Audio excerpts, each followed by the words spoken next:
This lesson is on vibrations and sound, and it is the additional Leaving Cert higher level physics material to the ordinary level course. We begin with the Doppler effect, and we have looked at how the Doppler effect occurs in our ordinary level lessons. At higher level, you may be asked to carry out some calculation based on waves from a moving source or observer.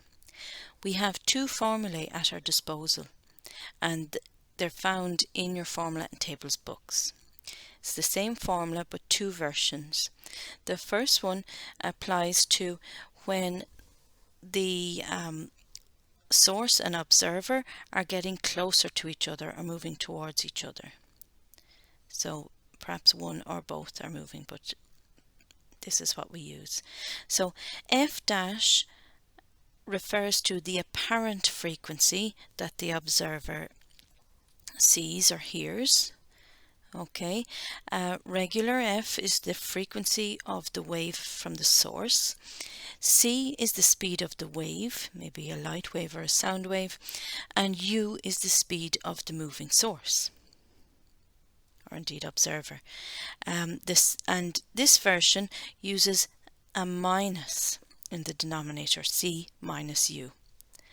The second version is when the source is moving away from the observer, or they're getting further apart. And it's almost identical, except in the denominator you have C plus U. Okay, so you just got to recall which one is for which. Let's put that into practice. So here's an example question. A high-speed train is moving towards an observer at a speed of 50 meters per second. If the speed of sound in air is 340 meters per second, and the observer hears the train whistle with an apparent frequency of 500 Hz, calculate the true frequency of the train's whistle.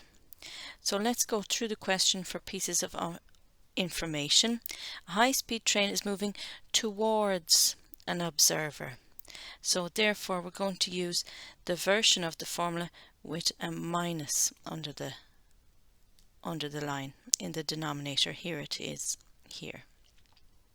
Okay, at a speed of 50 meters per second. So that 50 meters per second is the speed of the source, that is U in our calculations.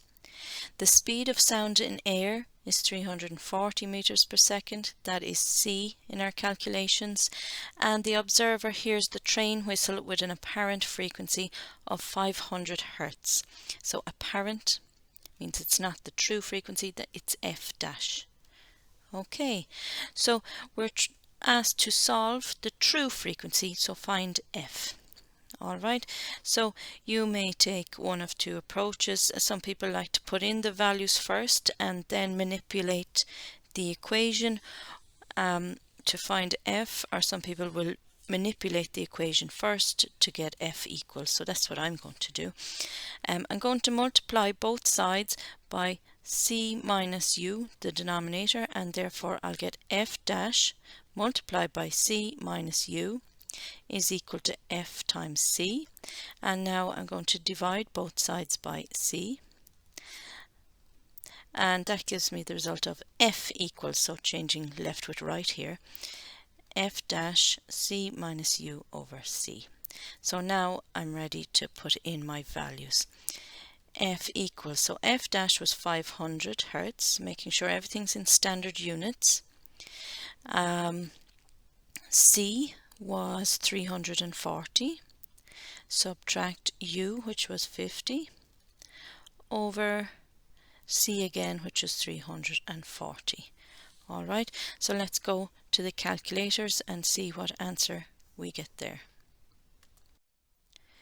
So I got a value for F to be 426.47 Hz.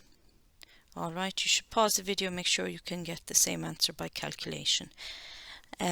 So that makes sense to me.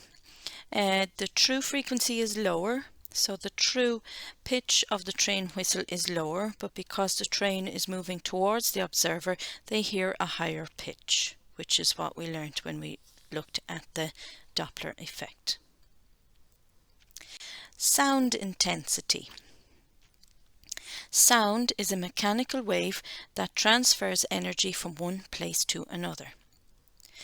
Okay, so here we have a diagram that depicts a source, which is S here, and let me just change my color of my pen. Here's our source, and usually it would be in 3 dimensions. So the sound energy is being emitted in spherical waves, and we're just focusing in on one little section of that, and sound energy is being transmitted in 3 dimensions. It gets transmitted in 3D space. Therefore, as we move away from the source of the sound, the energy transmitted through a given area reduces. So if we look at this area, it's marked A, and let's say that's 1 meter squared. All right, and that's part of a larger spherical wavefront, let's say. So a big sphere, a big ball. As you move away from the source, the sound energy basically gets spread over a greater surface, or the sphere is bigger, and therefore if we look at our A here, our section that's 1 meter squared, there's less energy passing through that than the one that was closer in. If we move out further again, the energy is dispersed or spread out more, or more diluted, I guess, and the energy that passes through an area of 1 meter squared is less again. Okay, or we say the sound intensity is less. Okay, here's the same diagram again, and the definition for sound intensity, given the letter I, is the rate at which sound energy is passing through a unit area at right angles to the direction in which the sound is traveling. Okay, so the word rate is used here, and that means it's measured against time. So how much energy is passing through that section of area per second? Okay, so energy per second is power, and this is where the following equation comes from. So the sound intensity is equal to power, which of course is energy per second, divided by the area.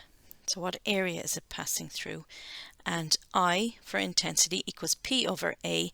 And if you're talking about a sound, a source of sound, like a speaker or a siren, that's transmitting sound in every direction, we use the surface area of a sphere as our area.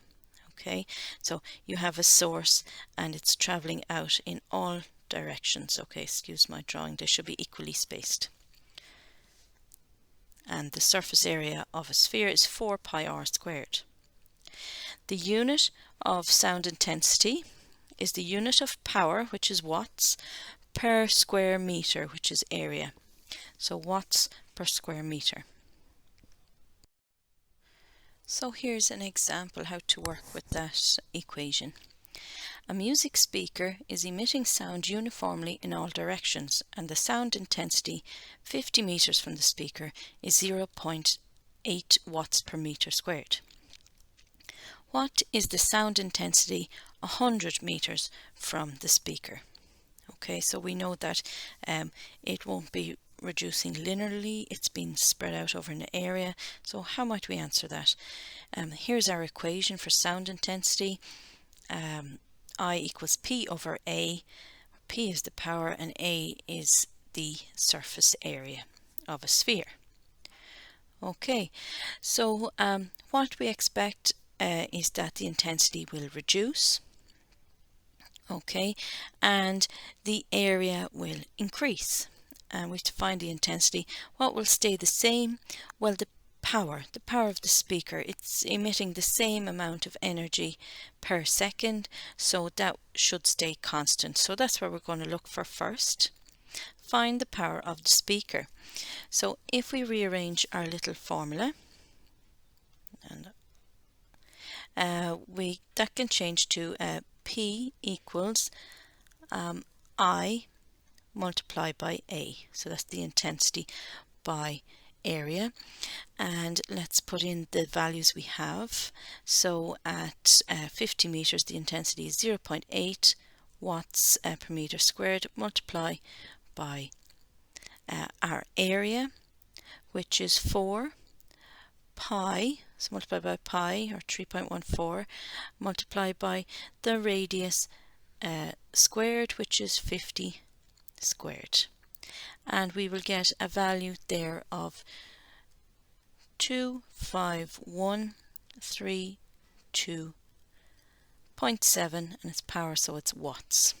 Okay, so we found the power of the speaker. And we can use that now to calculate our new intensity at our new area, which is at our new radius, and we know the new radius is 100. So find the intensity at the new radius. We're using our I equals P over A. So our value for power was 251,327 watts, divided by our new area, which is 4 by pi by 100 squared. And the value I got for that was 0.2 watts per meter squared. Threshold of hearing. The threshold of hearing is the smallest sound intensity detectable by the average human ear at a frequency of 1 kilohertz. And its value, or its average value, because it's not the same for every person, is 1 by 10 to the minus 12 watts per meter squared. So 10 to the minus 12, it's a really, really small value of energy or intensity. Everyday sounds range from very small intensities, just like the one we described, to very large, so 1 watt per meter squared, which is a very large scale to compare sounds on. And a more convenient logarithmic scale is used to compare sound intensities, and we call that the decibel scale. So the decibel scale and sound intensity level. So the sound intensity level is measured in decibels. The precise definition of the intensity level is not on our course. However, to give you an idea, each time the sound intensity doubles, times 2, the sound intensity level increases by 3 decibel. So sound intensity refers to actual watts per meter squared, so how much energy. The intensity level compares one sound with another, and it's on the decibel scale. Okay, so when the word level is used, you're talking about decibels. Okay, when it's just sound intensity, that's I, and it's watts per meter squared. Okay, and here's an example of sounds on the decibel scale. So if you start on the extreme right, a whisper is 30 decibels. Okay, regular conversation then is 60 decibels. We go right around. A helicopter is 100 decibels, police siren 120, and a jet engine is 130 decibels. But a jet engine emits way more energy than a whisper, and so the decibel scale is not linear. Okay,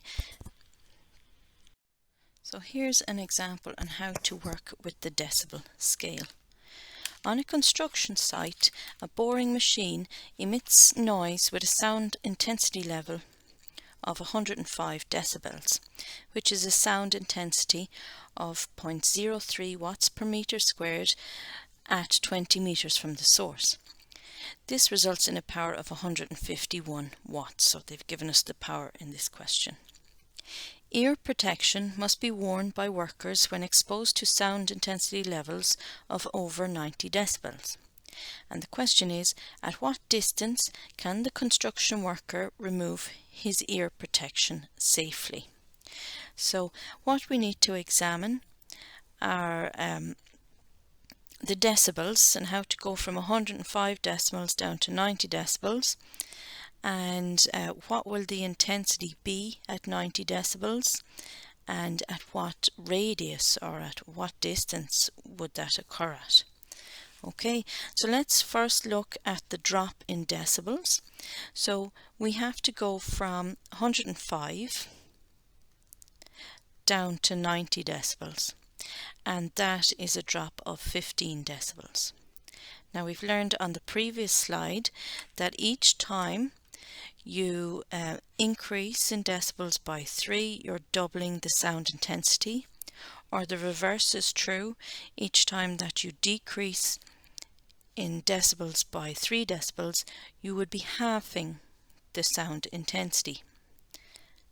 Okay, so let's see how many 3 decibels are in 15. So divide by 3 and we get 5. So that's telling me to go from 105 decibels down to 90 decibels. We have to half our original sound intensity and half it 5 times, okay, or divide by 2 to the power of 5. Now, so that's what we're going to do. We're going to divide our original sound intensity by 2 5 times. So let's take that 0.03 watts per meter squared and let's divide it by 2 to the power of 5. And let's see what that gives me. Okay, it gives me a very small number, which is 9.375 by 10 to the minus 4. Okay, and that is the new sound intensity level at a safe distance corresponding to 90 decibels, and where the construction worker can remove the ear protection. So how do we find the distance? Well, let's go back to our original formula for sound intensity. I equals P over A, and because the sound is being emitted in all directions, we'll use the surface area of a sphere. Now kindly, in this question they've given us the power is 151 watts, so we'll use that as well in a minute. Okay, we want to solve for distance, or in this case radius. So manipulating that equation, you can have r squared equals P over 4 pi multiplied by the intensity, and then r will be the square root of all of that, 4 pi I underneath. So let's put in our values and see what radius we get. So we'll have the square root of 151 over 4 pi 9.375 by 10 to the minus 4 for your intensity, and get the square root of the whole lot. And when I calculated that, I got r is equal to 113.2, let's say to the nearest meter, r equals 113 meters. So at a distance of 113 meters, the construction worker could take off his ear protection. Okay, so I want you to pause the video, go back through all those calculations and make sure that you understand each step and see can you arrive at the same answer.